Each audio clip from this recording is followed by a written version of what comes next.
다속사상으로 찾는 참3일 길 깨달음 공부 두 번째 시간입니다. 오늘은 나는 어디서 왔는가? 나는 어디서 왔는가라는 제목으로 말씀드리겠습니다. 오늘날 온통이신 하느님을 생각하는 사람이 없습니다. 참으로 절대의 하느님을 그리는 사람이 없습니다.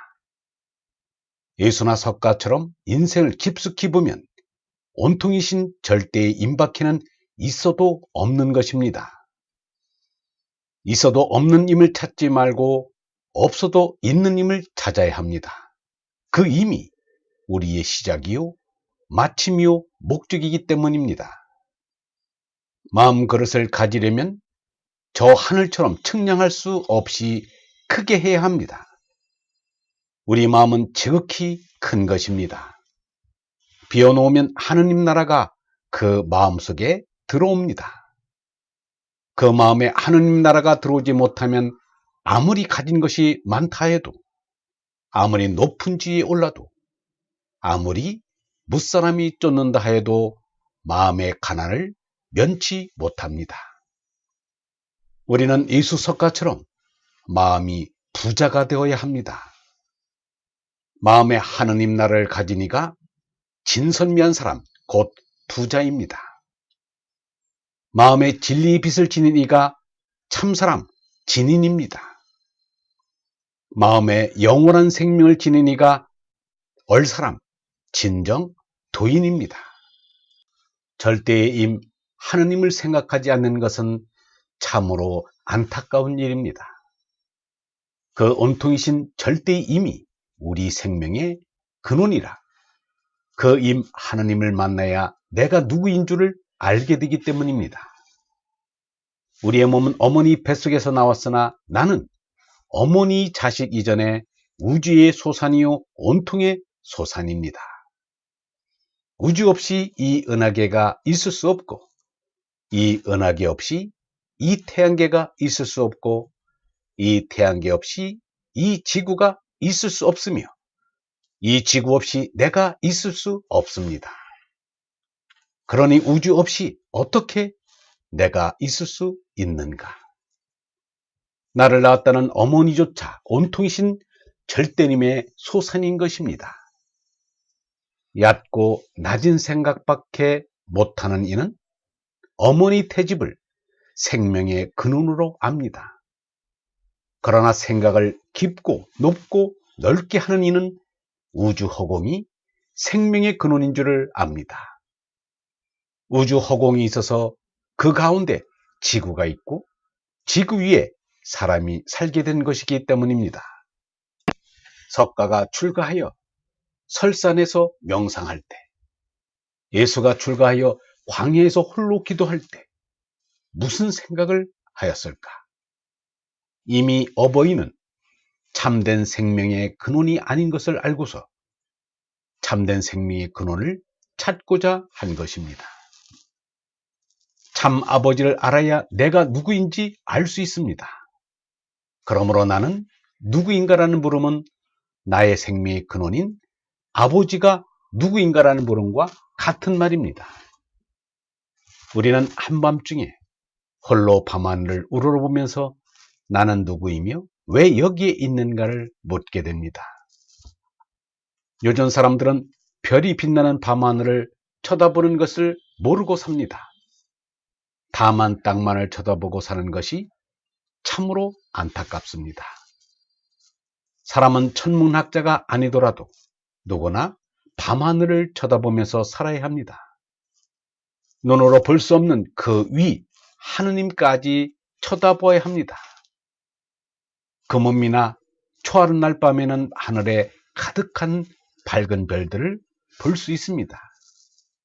그때 우리 눈에는 가까운 데서는 볼 것이 없습니다. 멀리 바라보는 우리 마음에는 어떤 정신의 빛이 별빛처럼 쏟아져 옵니다. 그것이 하느님 아버지의 얼입니다. 석가가 새벽에 샛별을 보고 진리를 깨달은 것이 그래서입니다. 시다르타 태자가 출가 수행을 한 지도 언 6년이 지났을 때였습니다. 체력이 단 그는 넘어지면 자기 힘으로 일어나지도 못하였습니다. 그러나 아직도 내 생명의 근원이요 이 우주의 임자인 그가 누구인지 시다르타는 알지 못하였습니다. 고행을 더하다간 내 생명의 근원이요 우주의 임자인 니르바나님에 대하여 알지도 못하고 죽어버릴 게 뻔하였습니다. 시다르타는 그때 우르벨라 촌장의 딸 수자타가 나무신에게 바치고자 가져온 유미죽을 얻어먹고서 기운을 차렸습니다. 시다르타의 부왕이 보낸 시다르타를 보호하며 함께 수행하던 5사람은 그가 수자타의 유미죽을 계속 받아먹는 것을 보고는 그가 타락했다고 생각하고 시다르타를 떠나 녹야온으로 가버렸습니다. 한편 시다르타는 수자타의 청혼을 거절하고 홀로 길을 떠나 부다가야 교회에 이르렀습니다. 풍광이 수려한 곳이었습니다. 푸른 풀밭이 비단처럼 깔려있고 그 가운데 피팔라 나무가 일산처럼 솟아 있었습니다.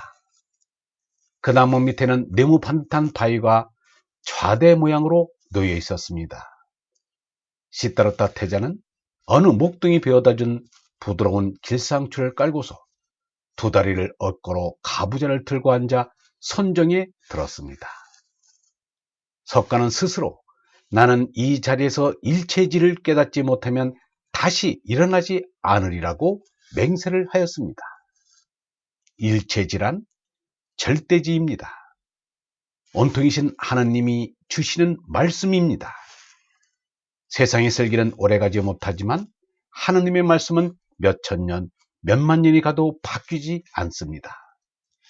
온통이신 하나님은 바뀌지 않기 때문입니다. 석가는 내가 누구인가? 얼라로는 생로병사를 여인 니르바나의 아들이고 니르바나님이 생명의 근원인 아버지라는 것을 깨달았습니다. 예수는 광야에서 기도하는 가운데 온통이시며 생명의 근원이며 우주의 임자이신 하나님을 아버지로 만나고 자신은 얼라로 하나님의 아들인 것을 깨달았습니다. 광야에서 예수가 마귀의 시험을 받았다고 말하지만 그것은 잘못 이해한 것입니다. 이 세상에 마귀가 어디 있으며 천사가 어디 있단 말인가? 마귀란 예수의 제나인 것입니다. 마귀의 시험을 받았다는 것은 예수가 극기 복천했다는 뜻입니다. 예수는 스스로 제나를 초월하여 얼라로 솟난 것입니다. 하나님을 생명의 근원인 아버지로 알고 얼라로는 하나님의 아들인 것을 깨달은 것입니다. 영문은 말하기를 어머니 뱃속에서 나온 나는 참나가 아니다. 속알인 얼라가 참나다. 겉몸은 흙 한 줌이요 재 한 줌이다. 그러나 참나인 얼라는 한없이 크고 한없이 센 나라 하느님 나라를 세울 수 있다. 얼라는 우주 안팎에 가득 찬 호연지의 나다. 그것은 지강지대하여 누구도 헤아릴 수 없고 아무도 견줄 수 없는 온통이요 참나다. 어머니가 낳은 나가 참나가 아님을 아는 사람은 이미 하느님 아들인 얼라로 솟난 사람입니다. 달리 말해 출가한 사람입니다. 예수가 땅 위의 아버지를 아버지라 부르지 말라. 왜냐하면 하느님 아버지만이 너의 아버지이기 때문이다라고 하였고, 석가는 나는 왕족인 석가의 계통이 아니라 밥 빌어먹은 붓다의 계통이다라고 말하였습니다. 예수와 석가도 몸나로는 어머니 뱃속을 통해서 이 세상에 나온 것을 모를 리 없지만 얼라로는 피부치와 아무 관계가 없다는 것입니다. 이것이 진정한 극기요 출가입니다. 집가짜를 파자해보면 집안에 돼지를 기르는 것입니다. 자기 아들을 남 앞에서 말할 때 도나라고도 하고 가돈이라고도 하였습니다. 자녀가 돼지면 그 부모도 돼지입니다. 옛사람들은 자신이 짐승인 줄 안 것입니다. 이것은 겸손이 아닙니다. 사실입니다. 출가한 것은 짐승 노릇을 그만두는 것입니다. 출가하고서도 탐진치의 짐승 성질을 버리지 못한다면 출가한 것이 아닙니다. 아직 출가를 못한 것입니다. 여자들 시집가는 것도 출가를 하는데 시집가는 것은 이 집에서 저 집으로 옮겨가는 것이므로 전가이지 출가가 아닙니다. 영성신학원 다석아카데미의 하늘소리였습니다.